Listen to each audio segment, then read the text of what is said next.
Are the Chicago Bears real playoff contenders or just pretenders? Caleb Williams is clutch. Late drives, big throws, ice in his veins. But while the Chicago Bears are heating up, Ben Johnson is being slept on. And up in Green Bay, the Packers are unraveling, and we are here for it. I'm Rob Schwartz with Bear Goggles On, and with me tonight are my co-hosts Bob Weiss and Justin Onayemi. This is the Halas Huddle, where we break down the Bears, not break down like the Packers. All right, Halas Huddlers, the Bears are hot, and we're hot here on the Halas Huddle. We love your support, so please like, subscribe, and definitely comment so we can keep this Bears conversation going throughout the weeks. And the fact that they're in contention, I'm excited. Normally we're talking draft at this point. But Rob, why don't you take us through a little bit of the Bears-Giants game, in your opinion? What did we take away from it? Yeah, here's what I took away from it. Drops. Like, drop it like it's hot, get low. I counted 7 of them.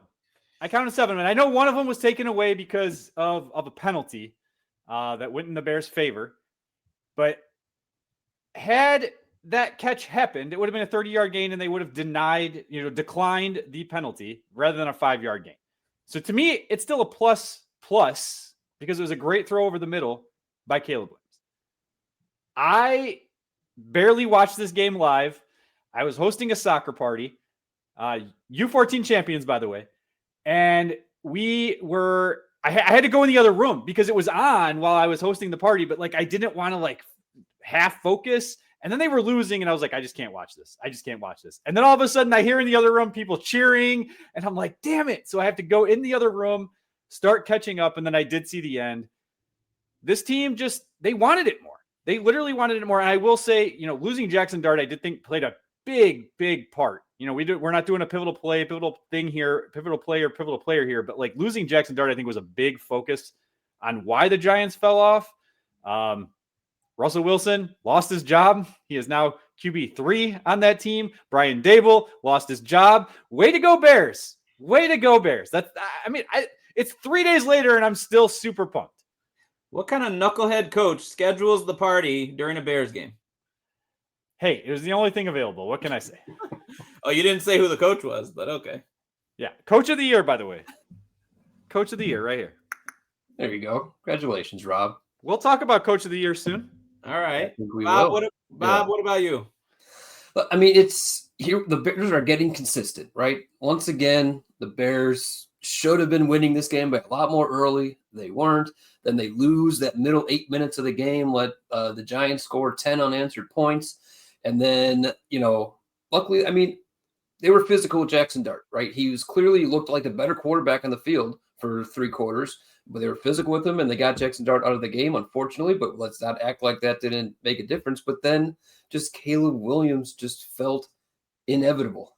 It just really seemed like as soon as that fourth quarter kind of started, the Bears got that one turnover on downs, and it was just the game's over. We know how this is going to end, and the Bears are going to win this game. And that was just it was a fun feeling to get to that point finally, where we've had this before. Obviously, all these games have been come from behind wins, and they've all been because they didn't put the team away in the first half, and the Bears have come back to win. But now we're not just watching it in awe, thinking, wow, these are games we used to lose. Now we're actually expecting it. So that was it was really fun to watch. Caleb Williams, big-time plays down the stretch. And yeah, we're going to talk about it later. Giants are not a good team. Coach got fired, but the thing is, we're talking about the team not being a good team. The Bears have not been good for long. So at least we're clearly head and shoulders above bad teams, and that's just a better spot to be than we've been. So I love we're talking about victories. I love we're talking about a identity and a culture. But you both brought up things that it's like, hey, this is a very flawed team that still needs to work on stuff, but you get to work on it after winning. So, Rob, you brought up the drops. Bob, you brought up the middle 8 that they talk about, and it's like, where is that? That's actually been the worst part of some of these games. But only 3 penalties. And so we talked about, hey, take that personally and get better at that. So I hope the same can be said for guys against the good teams. You can't have a disastrous middle 8 and think you're going to come out with a victory. But of course, as you said, Caleb Williams in the clutch. We're going to go into that in a moment here. But that is not actually a new thing, people. He was doing that last year. but the coaching staff and the organization and the mentality was, we are losers, we will lose.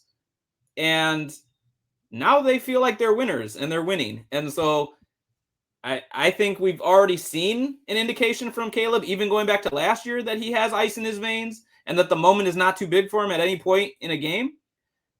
But now he's getting that national recognition because the wins and dubs are coming with it. So I'm here for that. It's very just fascinating kind of see how this national narrative has changed. And things come across my feed this week, and all of a sudden it's Caleb being clutch. It's all positive things. Whereas before it was, we're talking about the same guy, Colin Cowherd, and other people talk about it was not Chris Canty. And then now all of a sudden, like, Caleb's, and like, to be honest, he's still not even playing that well.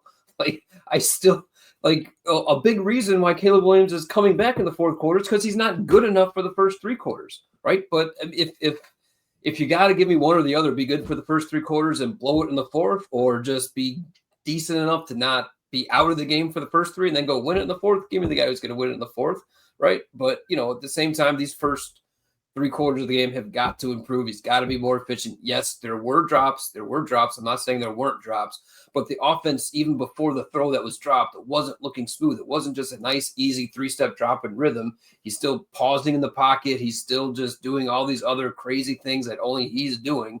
And hopefully it's rounding into some more completions coming out of it, but it's still just so frustrating for the first three quarters. And then all of a sudden he wins the game. And you're like, okay, cool.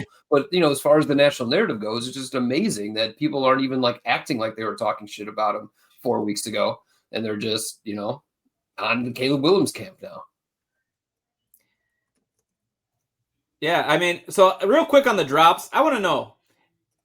I get frustrated by it. I mean, I projected very good numbers for Caleb Williams this season. We'll talk about that in a little bit in a second here. But and he's putting up okay numbers. But you keep wondering, okay, if they caught this, if they caught that.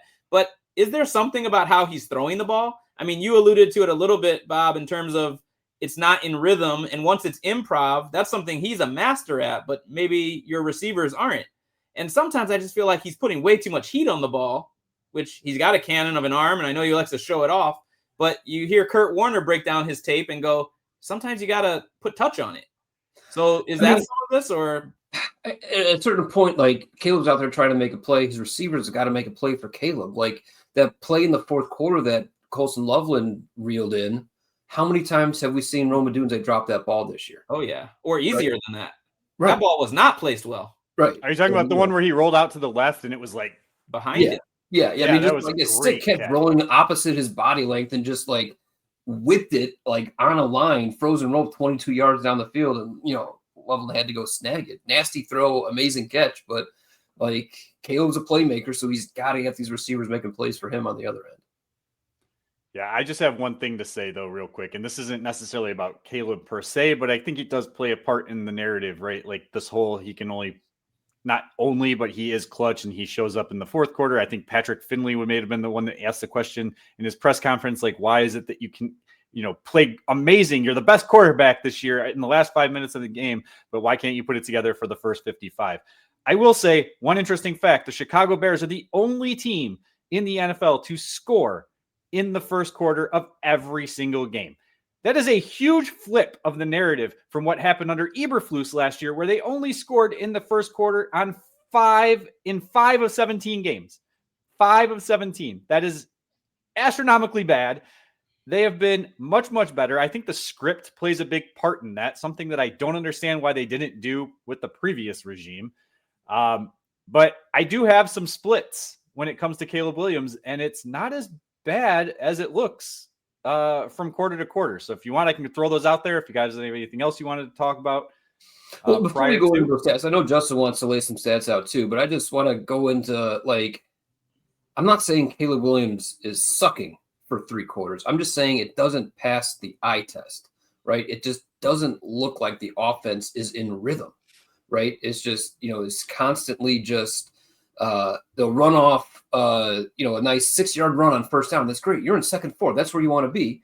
And then he takes a drop and he pats it, and then he's like sees a pass rusher coming, so he kind of darts into the pass rusher and then around it and avoids it. And it's just like it's a broken play already. Did it need to be? Like, I just can't imagine that almost every time there's a 3-step drop, that first receiver isn't open and that second receiver isn't ready right there. You know what I'm saying? It's just not in. Well, Ben Johnson said it in his press conference, right? Like, there are plays that he needs to just hang in there for a second longer because somebody's going to come open, right? So, like, to your point, that's exactly what he needs to do. And Caleb talked about it in his press conference. Like, he needs to find that balance, right? Like, I know he's evading like on no other person in the league right now. He has the longest time to throw than anyone by quite a big margin, but his sack rate is like way down from last year. He had 38 sacks at this point in the NFL in his 2024 season, and it's less than half of that now. Yeah, so that's what I was going to say when talking about these stats. I wouldn't be surprised if his first quarter stats and set like don't look that different than the fourth quarter because the negative plays aren't there. So it's hard to make your numbers look terrible when he's not making negative plays. It's just not consistently positive as much as I think everyone wants to see. Yeah, and to your point, and I'll just throw this out there. Let's start with the fourth quarter. I mean, he has in the fourth quarter this year, he has 4 touchdowns to 1 interception, right? And that 1 interception was that one in the Baltimore game, if I recall, right? Wasn't that the fourth quarter where he threw that? Where the rest of the, I mean, again, not awful. Like he actually has really good third quarter stats too. He has a 99.6 QB rate, quarterback rating, over 60% completion percentage, 3 touchdowns, no interceptions. It's that first half. Actually, the first quarter is better. It's that second quarter. I don't know what it is about the second quarter. I don't know if it's the other teams are adjusting and then maybe they're adjusting again after halftime. But that second quarter, only a 55.5% completion percentage, 3 touchdowns to 1 interception. And it's his lowest QB rating for his splits, an 81.1. Everything else is in the 90s or 100. I don't know. Maybe it's just the clutch gene. Like, let's just call him. I heard today, like, people are saying like Iceman should be his name. I know Superman was his nickname. I don't like Iceman. I prefer Captain Clutch. That's what I'm going to call him, Captain Clutch.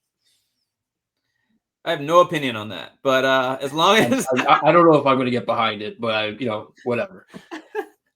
No opinion. I guess you talked about it earlier.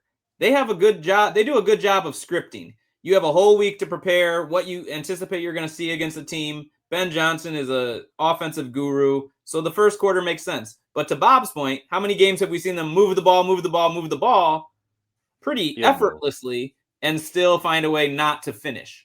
And so there's a little bit of that going on. Now you look at, I don't think their middle 8 has been that great this season. So that's your second quarter, part of your second quarter problems. But as you said, Bob, if you can close a game, that's what we need. That's what we want to see. So I'm glad fourth quarter is where he stands out. But to your point, first and third weren't so bad either. And before you know it, if you're putting together 4 quarters of 90 plus rating of quarterback, you're that dude. And you have a team that's in contention for years and years and years to come. Not to mention, this dude takes every snap. He was sacked 68 times last year and still played all 17 games. So 100% that durability matters. Now, I haven't checked in a while, but like, is Caleb still on pace for like 4,000 yards and 30 touchdowns? Thank you, Bob. Barely. You're welcome. Oh, stop, Rob. Get out of here, man. I got the numbers in front of me. So good. But preseason, Bob and I did an episode where we looked at what are our expectations for Caleb Williams. Very nice of you to say we, Justin. That was all Justin. Although you said something in the episode that got me thinking. So, but I went back to that episode to just see, okay, what were those projections? But here's the thing, Bob. You said they're a bit high. Maybe that's his 80th percentile expectation. So we said 4,385 yards. His current pace, he's projected for 4,035, so 300 short. He's actually, so at this point in the season, he's thrown for 2,136. If he was on the pace that we had talked about, he would have 2,321, so only 1,850. But anyway, I'm not going to go through all the numbers. I'll just highlight a few areas. They're not throwing it as much as I had projected. There's lots of reasons why, and therefore he's not completing quite as much as we expected. but the percentage of completion is still lower than you want to see it. So we projected 65.8. He's only at 60.8, which is actually even lower than he was last season. Yeah. For him to get to the year projections at a pretty high volume that I wouldn't expect, he'd have to be completing about 71% to get to that. So I don't think this year is going to be the year he hits the percentage expectation that we have, and certainly not the one that Ben Johnson has. That'd be incredible if he does. What a run. It would be very incredible. 71% completion percentage. We thought he was going to throw 31 touchdowns. He's on pace right now for 25. It's a bit short. But interceptions, 11 was the season projection. He's on pace for only 8. He protects the ball just like he did last year. But the biggest number for me, sacks was 68 last year. We said get it to 40. That's a huge improvement. Well, he's only on pace, guys, to take 26 sacks this season. Wow. Incredible improvement in that area. Yeah. Now you are facing the tougher part of your schedule, but even if he were to average 3.3 the rest of the season, he would still get to 40. And that would be a problem, I think, if they're averaging 3.3 the rest of this season. So, and so the numbers, if he stays on the pace he's at, he'll get over 4,000 yards. Rob says barely. He'd have about 61% completion, 25 touchdowns, 8 picks, only 26 sacks, and a 92.2 quarterback rating. I think I'll take that. Yeah, 100%. These are strides. Quarterback is taking strides. But, I mean, I think it's important to also note that so far this season, it's absolutely been the easiest part of the schedule, right? I mean, I don't have the exact number in front of me, but I do believe the combined record of teams the Bears have beat is something like 15-40-1 or something like that. Like, it's really, really bad. So it's going to take some impressive work from him to improve his numbers against these tougher teams coming up. So, I mean, that kind of leads the question. The Bears are 6-3 right now, the number 6 seed in the NFC currently, and the only 3 teams on their schedule who would even classify as decent teams, they lost to.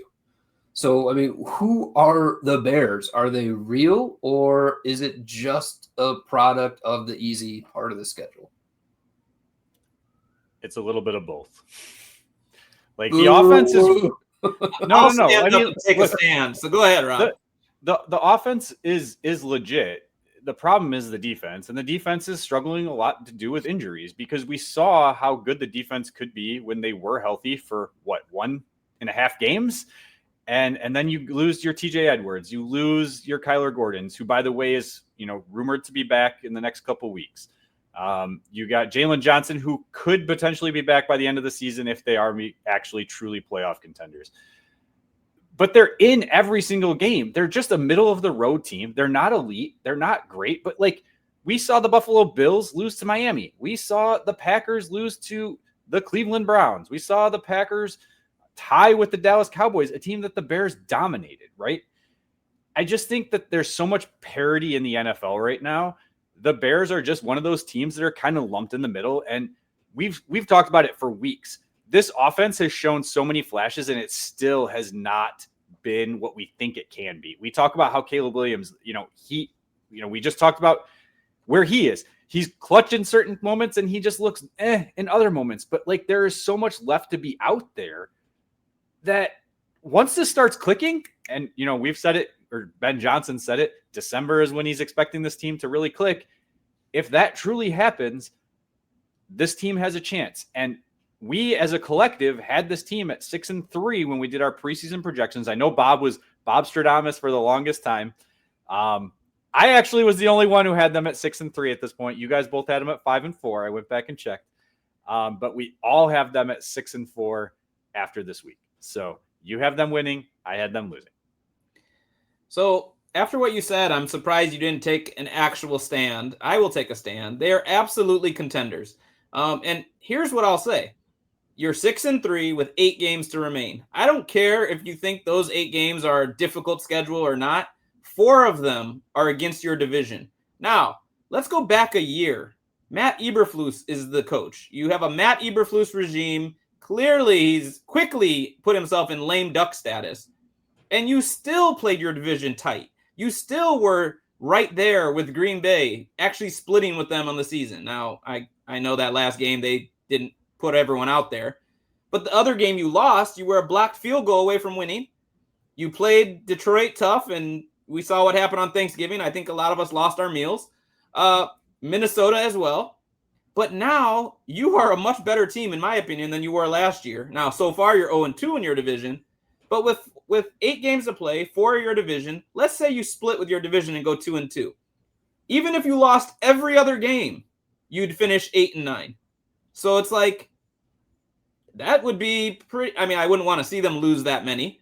But 1 more win, you're at 9 wins. 2 more wins, you're at 10. If you go 4-4 in this next 8, you're a 10-win team. That's impressive. I mean, and I feel like the arrow's pointing up, but you're a contender absolutely at this point. And you have to prove it, though. So I actually lean pretender. I don't mean that to say I think the Bears suck or, the Bears can't still win 10 or 11 games this year. They absolutely can.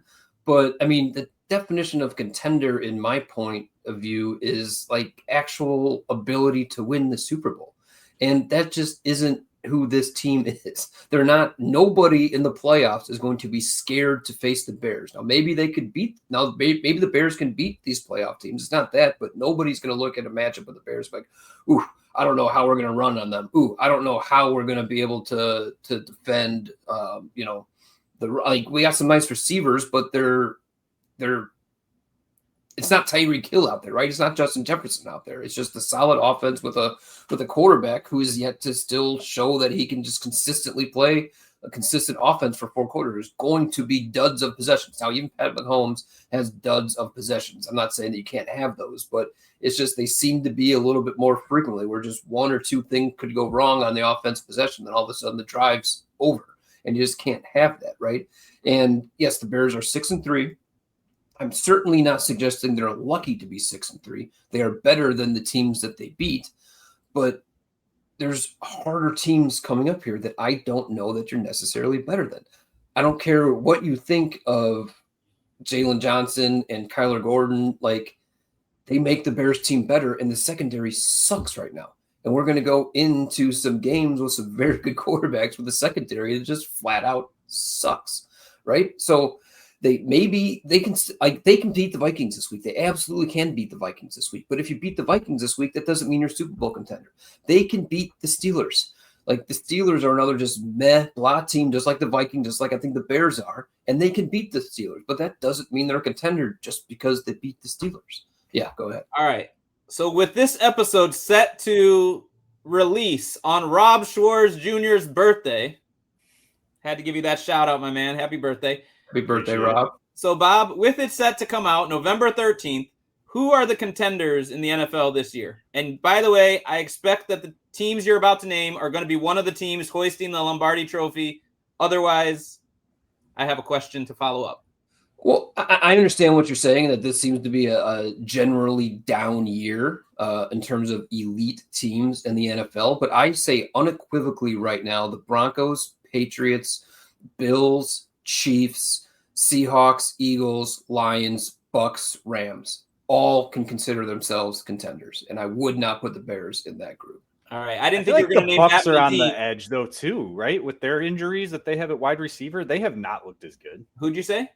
The Bucks. I'll take Emeka Egbuka over any player on the Bears or any receiver on the Bears. I love Roma Dunze, but give me Egbuka.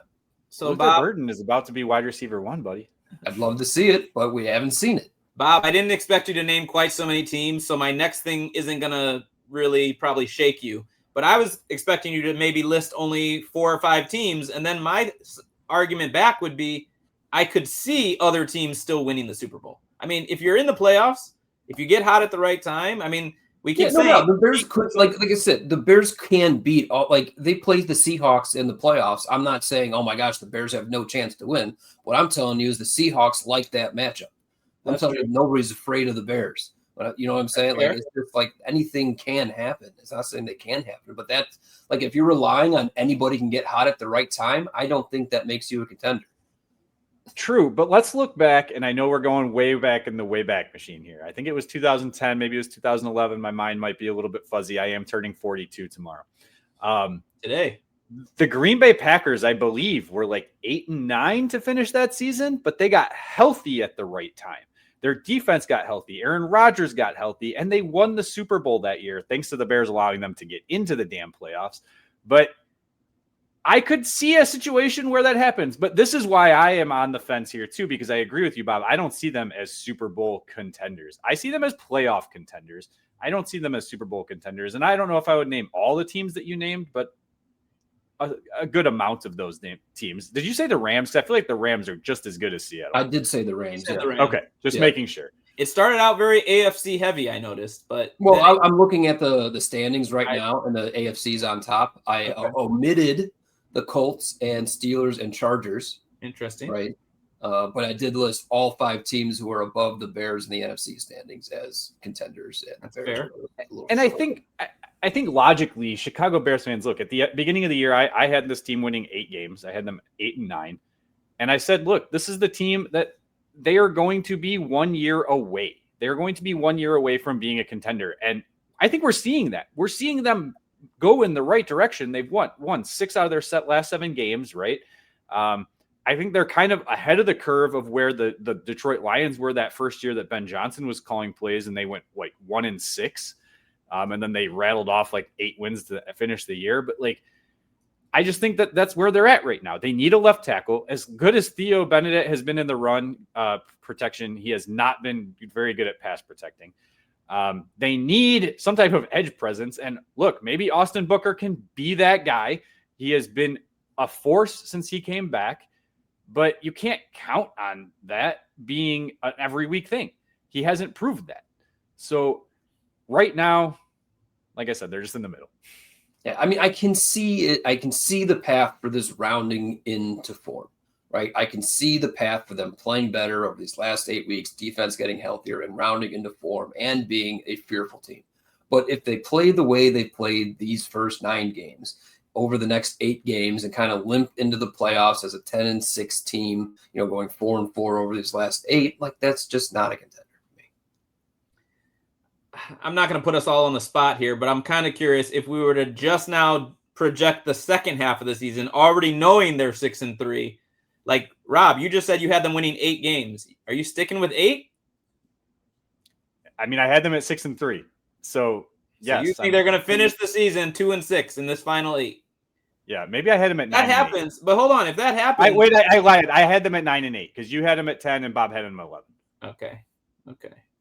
So 3-5 closing out in the 8 tough games you have. I guess that's fair. I mean, I'm hoping that they win this weekend, but I thought they could have won that first game and they choked. So that's why when I project for the season for division games, I kind of say, is this a team you can split with? Because they should have won, but they didn't. But now win. You split either way. Here's the thing. I think they can split with the Packers. I think they can split with the Vikings. I think they lose to Detroit again. I think they can beat teams like San Francisco. I think they can beat the Cleveland Browns. I think they can beat, but they're going to lose games that they're supposed to win, just like we just saw Buffalo get manhandled by the freaking Miami Dolphins. All right. Thank goodness we didn't have them in streak. 4-4.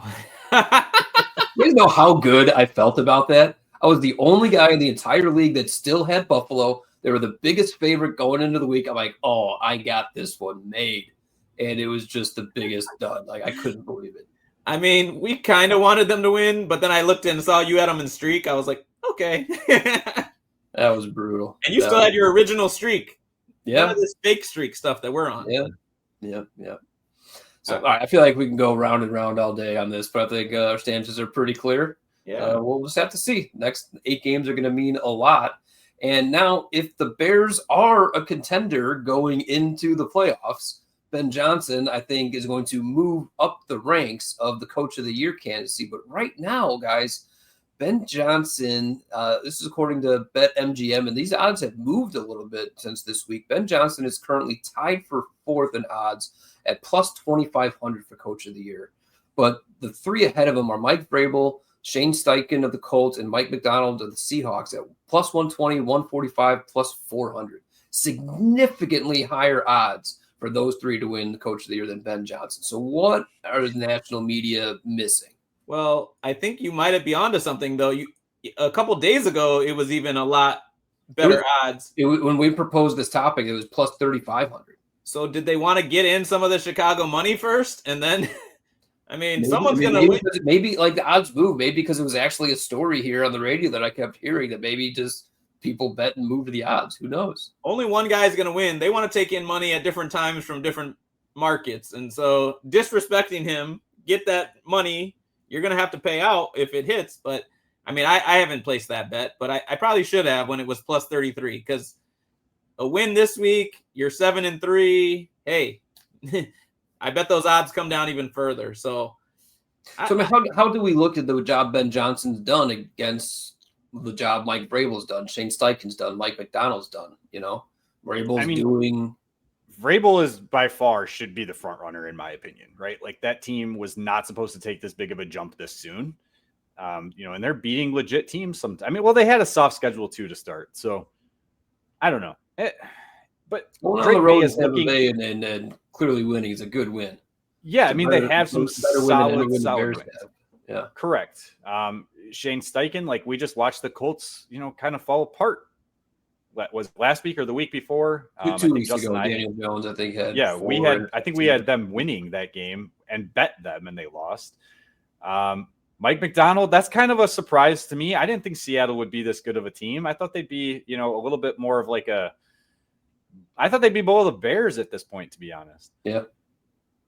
Their defense is legit, and that's Mike McDonald. And then, you know, Sam Darnold is proving to be a legitimate NFL quarterback. So I will say, I think Sean McVay should be in this conversation. Sean McVay has the exact same odds as Ben Johnson, plus 2,500. And then two guys sitting at plus 3,000 are Sean Payton and Dan Campbell. Oh, I forgot about Dan Campbell, but I don't know. That's how the award works, Rob. If you're one of those teams that's expected to be in your conference championship, it's very hard to win Coach of the Year. Well, yeah, I mean, shouldn't have Andy Reid won it like 4 out of the last 5 years, and he hasn't won it once? You'd think, right? Well, I doubt Ben Johnson cares about this, and if anything, it's good bulletin board material just for his private one at home. I don't think it's even something he'd bring to the team. But keep winning, and then the respect comes. Go ahead, Rob. Here's the thing. I don't want him to win it because I don't want him to follow down the Matt Nagy path. I don't want to see a 12-4 team be one and done in the playoffs because we already said, look, they're probably not Super Bowl contenders. He wins Coach of the Year, gets a big head, gets an ego, and look, I don't think Ben Johnson's going to be this guy. I'm just playing around. But it doesn't matter to me. It's not an award that means shit outside of it's mostly a narrative award, but it's just, you know, talking about the narrative has shifted for Caleb. You know, Ben Johnson's got a big piece of that. Like, why isn't he, you know, this team's got almost the exact same record as New England. He should be being in the conversation. And the Seahawks, and he's so far behind. So we weren't doing this podcast. We weren't doing this podcast in 2018, Rob. But if we had truth serum and we had to answer the question of, is this for real? Are the Bears on the cusp of a 4 or 5 year window of, you know, awesome play?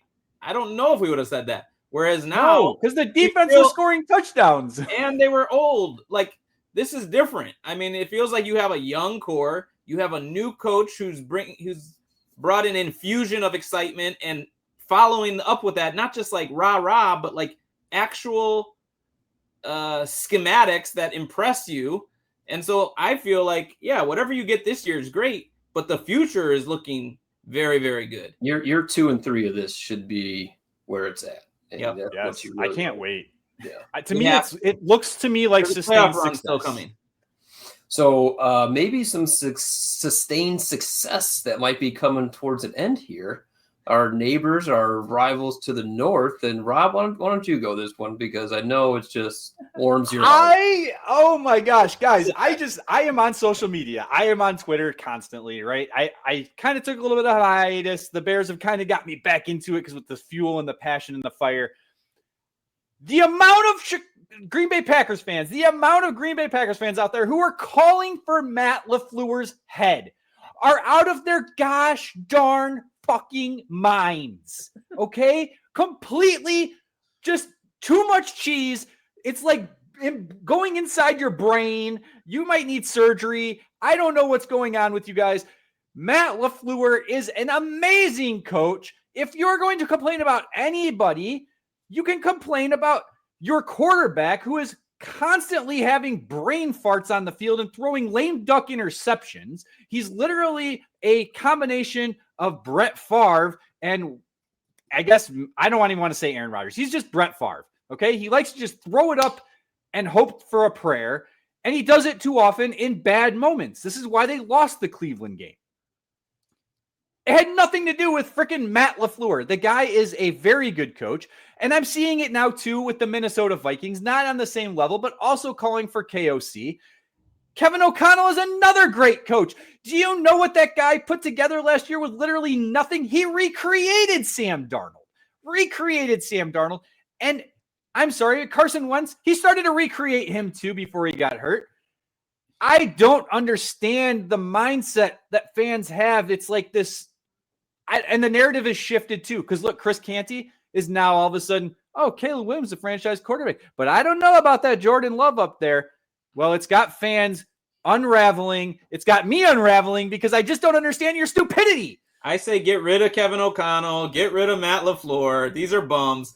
Now, if the Packers want to emulate the Bears in any way, they went from Matt Nagy and didn't even change the name of the head coach. So, hey, fire Matt LaFleur. I think Matt Eberflus would be a great coach in Green Bay. I think he'd really get the most out of that defense. I would love to go up against him twice a year. Wait, why am I blanking on the coordinator that they brought in from there that left? And isn't he back? Why am I in Green Bay? Yeah, Matt Eberflus's he brought him in as the OC. Yeah, he was their quarterbacks coach in Green Bay. Oh, he went to the Raiders, and then he went to the Raiders. Why am I blanking on his name? Getsy. Luke Getsy. I'm pretty sure he's back. Give him the play calling. Do that. I hope to God that's what turn an organization around. So, I mean, I will say this whole Matt LaFleur thing is interesting because I don't think it's a Matt LaFleur problem either. I do think it's a quarterback problem, and I think it might be a GM problem. But from my understanding is Matt LaFleur and the GM, Brian Gutekunst's contracts are up after next year.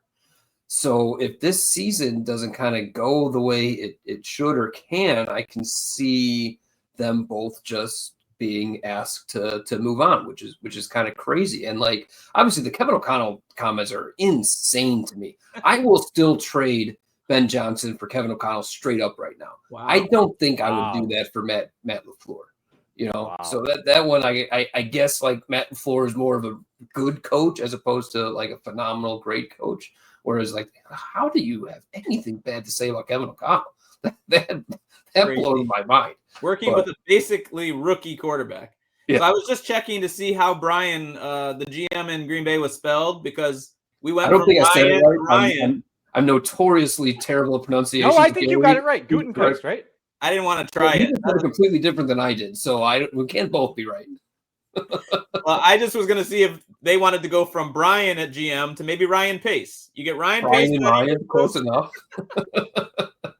Then they can really see what suffering looks like. You know, you guys know that I've been an admirer of what the Packers do from afar, but this past year, dealing with Packers fans on this channel, I just hope that they crumble and fall and just spectacularly. You know what I'm saying? I just hope the Bears just destroy them. I mean, they can. The Packers can still win. I still think the Packers are a good team, but like, it's become emotional now, and I just want the Packers to just die.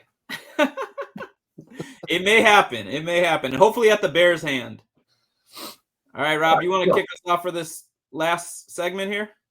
Yeah, so this is a segment that you came up with. We're going to kind of replace this. You know, I know we're not doing the same type of week to week things that we were early on, but it's kind of like our Bears blueprint, but we're going to do it a little bit shorter version. So we're going to pick one player or one maybe scheme, something that we think is like super important for that to click in order to work out for the next game, right? So here we are going up against the Minnesota Vikings. For me, Luther Burden needs all of the OZ snaps. Damn it.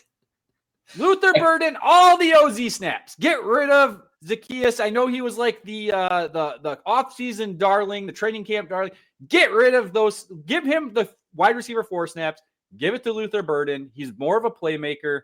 He can apparently hold on to the ball and not drop touchdowns.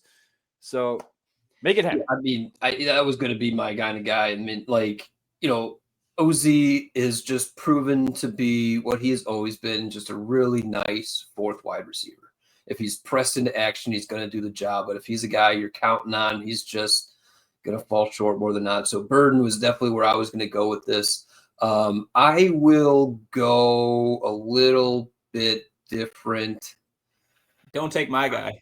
I'm going to go Colson Loveland.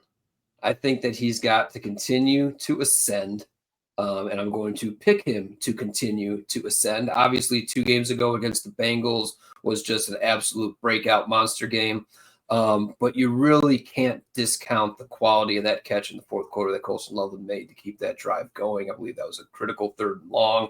Like, that was just huge. I just think that he's going to continue to just become a major part of this offense down the stretch. All right. Well, those were 2 guys I was considering, and you guys did a good job defending them, so I got no fault with those picks. But I'm going to go on the other side of the ball. Good job. And I have 2 guys. They're both on our fantasy team, Rob, so I'm choosing between 2. But let's be real here, guys. J.J. McCarthy, in the first game against the Bears, played pretty badly for most of the game, and then he had the heroics. And I think this is a guy that you need to go after and try to rattle. And so my guy here is C.J. Gardner-Johnson. He's already had 3 sacks in just 2 games with the Bears. I want to see if they can continue to use him as a pocket knife and sometimes send him on a blitz. Other times maybe see him locking up the slot receiver. I'm excited to see if they can confuse J.J. McCarthy, and I think he'll be a key to that. I'd like to see an interception out of him. I mean, I'm not saying that I'm disappointed he hasn't got one yet, but we know that that's part of his pass in the NFL is interceptions. And yeah, I know this isn't the point of the segment, but I'm just terrified of those wide receivers versus our secondary. So it'd be nice to be able to make some splash plays to negate some of the big plays I'm sure they're going to get. My honorable mention, the guy I was choosing between Gardner-Johnson or Tremaine Edmonds, I think he might get a pick against J.J. McCarthy. So we'll see. They need those turnovers, guys. We know that's the blueprint. So 100%. And I just picked up Colson Loveland off the waivers as my backup for a bye week in my other league, fantasy league. So I need him to have a good week. So I'm right there with you too. Oh, I'm starting. I'm riding with him. In my big money league, Colson Loveland's the guy. I just dropped Hunter Henry. Like, it's Colson Loveland's job now. So I'm excited. I hope he turns it on, does what we've always expected him to be. Top 10 pick. All right. Go in the comment section. Tell us who is your pick to click for this upcoming week against the Minnesota Vikings. We want to hear from you. Please hit the like button, hit the subscribe button, share this with your friends, your family, your enemies, all of the above. Packers fans, Vikings fans. Fair. All right. If you guys got nothing else, that's all I got for this week. Until next time, bear down, claws up. Claws up. Christmas. Ready, break.